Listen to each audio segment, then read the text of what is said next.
तुम्हा सर्वांचं माझ्या यूट्यूब चॅनलमध्ये पुन्हा एकदा स्वागत आहे. तर आजच्या व्हिडिओमध्ये आपण इयत्ता 6वी चा जो नवीन अभ्यासक्रम बदललेला आहे 2026-27 या शैक्षणिक वर्षासाठी.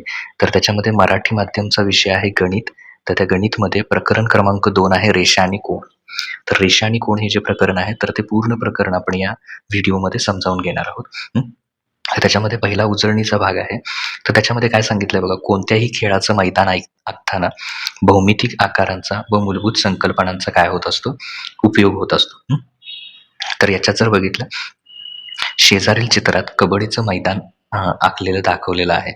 ते आखताना काही मूलभूत भौमितिक संकल्पना वापरल्या जातात. आता हे जे आहे ते काय आहे, कबड्डीचं आहे. कबड्डीचं मैदान आहे आणि या कबड्डीच्या मैदानामध्ये तुम्हाला काही रेषा दिसतील, काही रेषाखंड दिसतील किंवा हा आयताकार दाखवलेला आहे. त्याला काहीतरी मापं वापरलेली आहेत. तर हे सगळं वापरताना याच्यात बिंदू, रेषा, प्रतल या सगळ्या संकल्पनांचा उपयोग होतो. आता आपण सगळ्यात पहिल्यांदा काय बघायचं आहे, की बिंदू, रेषा, प्रतल या मूलभूत संकल्पनांचा अभ्यास करणार आहोत आणि या घटकांच्या मदतीने आपल्याला भूमितीतील विविध आकारांच्या रचना आणि त्यांचं विश्लेषण समजून घेण्यास मदत होईल. तर आता इथे पहिला आहे बिंदू. कागदावर टोकदार पेन्सिल टेकवा, म्हणजे तुमची पेन्सिल घ्या आणि त्यात ती अशी काय करा, तुमची टेकवा तुमच्या कागदावर. तर तिथं एक डॉट तयार होईल. तो डॉट म्हणजेच काय, ती खून म्हणजेच काय, बिंदू. बिंदूला लांबी, रुंदी किंवा जाडी यातलं काहीही असत नाही. बिंदू दाखवण्यासाठी इंग्लिशमध्ये कॅपिटल लेटरचा वापर करतात. फक्त आधी बिंदू शब्द लिहायचा. आता जसं की इथे एक बिंदू आहे, हे 3 बिंदू आहेत. तर मला याचं नाव सांगायचं, तर याचं नाव काय लिहिणार, बिंदू पी. ओके. दुसरा जो आहे तो बिंदू क्यू हा, आणि इथं आहे बिंदू आर. तर असं लिहायचं, बिंदू आर. आता शेजारील महाराष्ट्राच्या नकाशात खालील शहरे बिंदूंनी दाखवा. तर ही सगळी शहरं काय करायची आहेत तुम्हाला याच्यात, म्हणजे शहरं दाखवताना कशाचा उपयोग होतो, तर बिंदूंचा उपयोग होतो. तर ही सगळी शहरं आपल्याला काय करायची आहेत, इथे दाखवायची आहेत.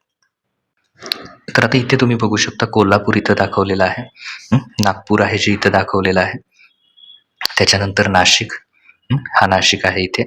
त्याच्यानंतर जो आहे तो याच्यात मुंबई दाखवलेला आहे. सातारा आहे, पुणे आहे. तर अशा प्रकारे ही काय केलेली आहे, तिथं सगळी शहरं दाखवलेली आहेत. तर ही शहरं तुम्ही दाखवण्यासाठी कशाचा उपयोग केलात सांगा, तर ही सगळी शहरं दाखवण्यासाठी तुम्ही बिंदूंचा उपयोग केला. डॉट वापरले, बिंदू वापरले. म्हणजे अशा प्रकारे बिंदूंचा उपयोग आपल्याला होऊ शकतो. जसं की इथं नकाशात झाला, असं वेगवेगळ्या ठिकाणी आपल्याला बिंदूंचा उपयोग होत असतो. तर आता रेषा, लाईन सोबतची आकृती ही रेषा आहे. रेषा ही दोन्ही बाजूंना काय असते, अमर्याद असते. हे दाखवण्यासाठी दोन्ही टोकांवर बाणांच्या खुणा असतात. आता बघा, रेषा इकडे या बाजूला अनंत असते आणि इकडे या बाजूला अनंत असते. मग आपण पेजवर सगळी दाखवू शकत नाही, म्हणून काय केलं जातं, अशी दाखवली जाते आणि दोन्हीकडे बाणचिन्ह दिली जातात. तर ही बाणचिन्ह काय दर्शवतात, की रेषा ही दोन्ही बाजूला कशी आहे, अनंत आहे. कितीही वाढवत गेला तरी ती संपत नाही. म्हणून त्या बाणाच्या खुणा असतात. रेषा एकमितीय असते व रेषेवर असंख्य बिंदू असतात. एकमितीय म्हणजे फक्त लांबी असते, म्हणजे एकच हे असते त्यांना. असं 3 गोष्टी नसतात, लांबी, रुंदी किंवा उंची, रुंदी, अशा 3 घटक नसतात त्याला. एकच घटक असतात, म्हणजे एकमितीय असतात. रेषेचे नाव रेषेवरील कोणत्याही 2 बिंदूंनी लिहिता येते. जसे सोबतच्या चित्रातील रेषेचे नाव हे डी किंवा ईडी आहे. आता बघा, ही रेषा आहे, याच्या दोन्ही बाजूला अशी बाणचिन्ह आहेत, म्हणजे ती रेषा आहे. त्याचं जर नाव लिहायचं असेल तर त्यावरचे कोणतेही 2 बिंदू घ्यायचे, जसं की ई आणि डी. तर याचं नाव तुम्ही काय लिहू शकता, रेषा ईडी लिहू शकता. ओके. काही वेळा इंग्लिशमधील छोट्या लिपीतील एकच अक्षर वापरून सुद्धा रेषेचं नाव लिहिता येतं. जसं की आता ही रेषा काढली, इथं मध्ये काही बिंदू नाही आहेत, फक्त इथं काय लिहिलंय, एम लिहिलंय. तर त्याला काय म्हणू शकता तुम्ही, रेषा एम एवढंच म्हणू शकता, किंवा रेषा ए. स्मॉल लेटर्स वापरून आपण काय करू शकतो, तयार करू शकतो. त्याच्यानंतर पुढे जर का आपण इथं बघितलं, पुढचा जर आता पॉईंट बघितलात आपण, तर पुढचा पॉईंट आहे एक रेषीय आणि नैक रेषीय बिंदू.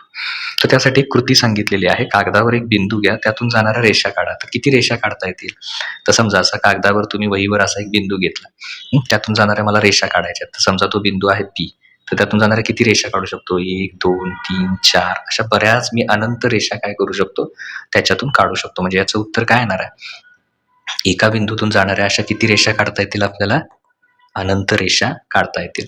आता कागदावर 2 बिंदू घ्या, एकूण 2 बिंदू घेतले कागदावर, तर ह्यातून जाणारे किती रेषा काढता येतील, तर यातून जाणारी आपल्याला एकच रेषा काढता येईल, या दोघांच्या मधून जाणारे.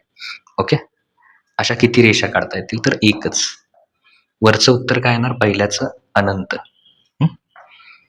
अनंत. पहिल्याचं उत्तर अनंत, दुसऱ्याचं उत्तर एकच रेषा काढता येईल. पहिल्या आणि दुसऱ्याचं नोंद करून ठेवा. आता कागदावर 3 बिंदू घ्या. त्या 3 बिंदूतून जाणाऱ्या किती रेषा काढता येतील? तर समजा वर्गातले 2 विद्यार्थी आहेत, जसं की इथं सरिता आणि अफरोज आहे.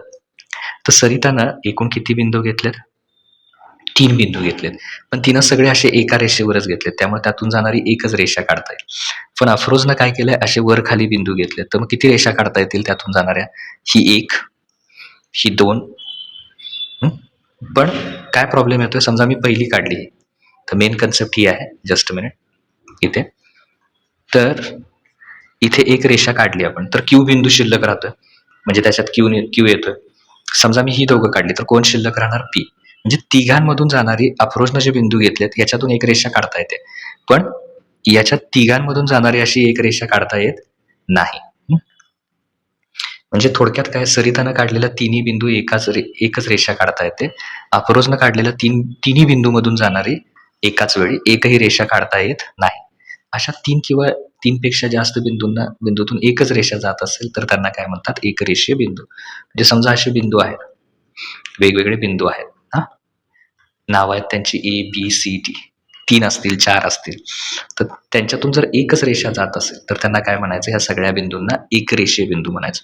आणि अशा 3 किंवा 3 पेक्षा जास्त बिंदूतून एकही रेषा काढता येत नसेल, म्हणजे असं लिहिलं मी ए, बी, सी असे.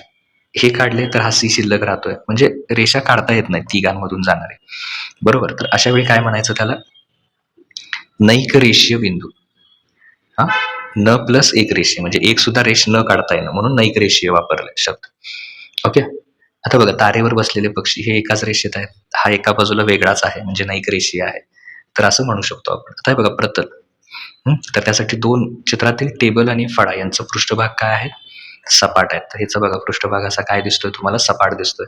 इथे सुद्धा याचा पृष्ठभाग काय दिसतोय? तुम्ही हात फिरवला तर तुमचा बोर्ड आहे शाळेचा, तर तो काय लागतोय? सपाट. तर हे सपाट पृष्ठभाग सर्व बाजूंनी अमर्याद असणाऱ्या पृष्ठभागाचे भाग आहेत. म्हणजे थोडक्यात याच्या बाहेर सुद्धा एक भाग आहे जो अमर्याद आहे. त्याच्यातलाच एक भाग काय आहे? हा पृष्ठभाग आहे. सर्व बाजूंनी अमर्याद असलेला पृष्ठभाग, जसं दोन्ही बाजूंनी अमर्याद असलेली रेषा असते, तसं सर्व बाजूंनी जर अमर्याद असेल, चारही बाजूंनी जर अमर्याद एखादा पृष्ठभाग असेल, दाखवायचं म्हणून आपण असं दाखवतो, पण ह्याच्यात असं चिन्ह वापरतोय का? तर हा पृष्ठभाग चारही बाजूंनी काय असतो? अमर्याद असतो. आणि अशा पृष्ठभागाला काय म्हणतात? सर्व बाजूंनी अमर्याद असलेला सपाट पृष्ठभाग हे प्रतल आहे. त्याला नाव काय? प्रतल.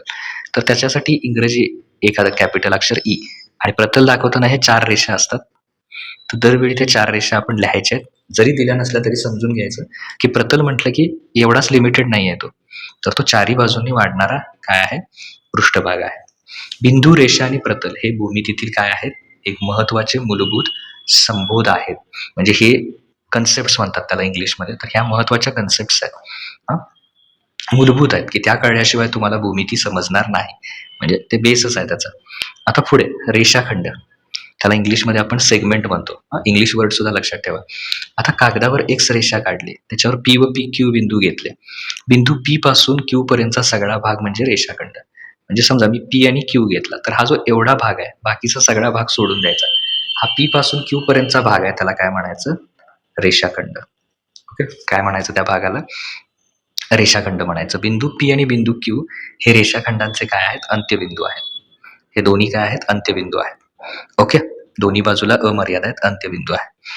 आता हे झाल्यानंतर पुढे आहे, म्हणजे थोडक्यात रेषेचा तुकडा फक्त, त्याला म्हणायचं रेषाखंड. पी क्यू असेल, ए बी असेल, त्यांना रेषाखंड. आता कागदावर ए आणि बी बिंदू घ्या.